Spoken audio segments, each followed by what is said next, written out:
and that's our main goal, is to make sure nobody else gets hurt throughout this ordeal. Can you give us any updated description on what he may look like? Would he be barefoot at this point?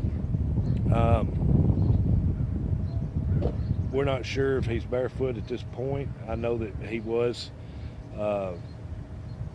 Contact was made at some point throughout this morning, and some of his belongings were located in a shed, including some shoes that he had previously had on.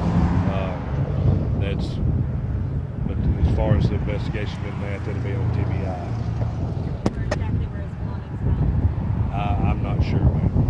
I wasn't at the scene. At that point, did he say anything to the officers who made contact? I wasn't on scene. I can't advise. So we know that the New Orleans Police Department is looking for him. That I can't comment on that because I haven't had any contact with New Orleans.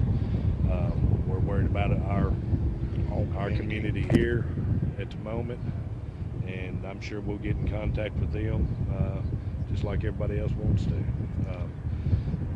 We will tell you one of the plans that we're going to do that we did last night. We utilized the outside agencies along with our agencies to go house to house to make sure that everybody's okay. And the residents of Houston County has been very cooperative in doing that. I said our role is to get to people where they need to be because we're more familiar with the county and the areas. And I want everybody to know that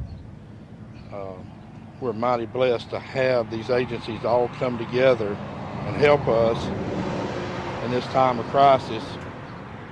And like I said, now we're coming to the table with the U.S. Marshals, and the FBI, TBI, and outside agencies now to give us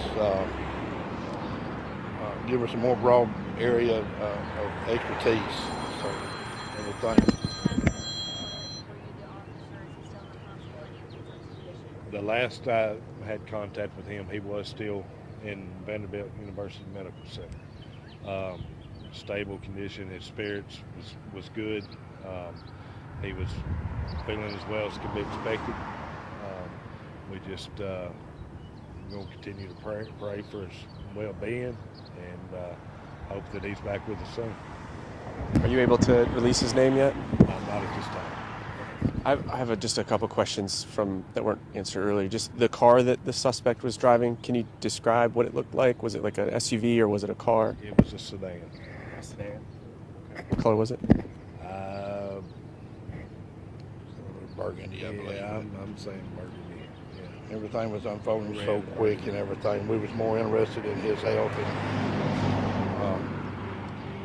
the city officers, along with the deputies, contained the area to TBI, got their specialist on scene to work the scene of the car. While they was working that scene, I was at the hospital with my officer, so I wasn't privy to that. We were over there where the search was happening, and we noticed just very steep hills and then a couple different helicopters flying overhead. Are you guys using like any technology like infrared or anything just to kind of search the woods, or how's that work? We're utilizing any resources that we can get provided to us, and that is some of the resources that we're utilizing. They've been flying pretty much non-stop for the past 24 hours. We're very thankful for those supplying those resources to us. Working shifts, I'm sure, pilot-wise, right? Sure, yes, sir. Well, you know, the guys on the ground and girls on the ground, they're getting burnt out. It's been hot, and when you get in the woods, it's even worse. And some of our TAC guys have really took a beating today, and our dogs as well. But we're not going to stop. We're going to continue on this search, and we're going to succeed, and we're going to find them, and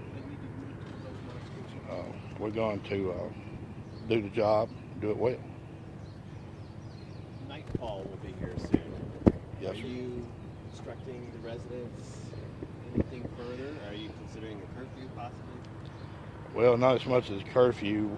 What we plan to do last night, we just went house to house and checked on everybody's well-being. we live in a small community. We don't know everybody, but we know most of everybody. And we just want them to feel secure, let them know that they're out there. These other agencies have really come to the table with this and helping us, and it's worked out real good. The residents are responding well to it, and we're going to continue these efforts to this guy's call. Anything else you guys want to say? We would both like to thank everyone and sent prayers for not only this county and the surrounding counties in Tennessee, but we've had people who respond from out of state, and we certainly appreciate the prayers. The residents of this county has come and fed these officers, watered the officers. I mean, we couldn't ask for better, and to be honest, working with y'all has been good too, and we thank y'all for helping get our message out.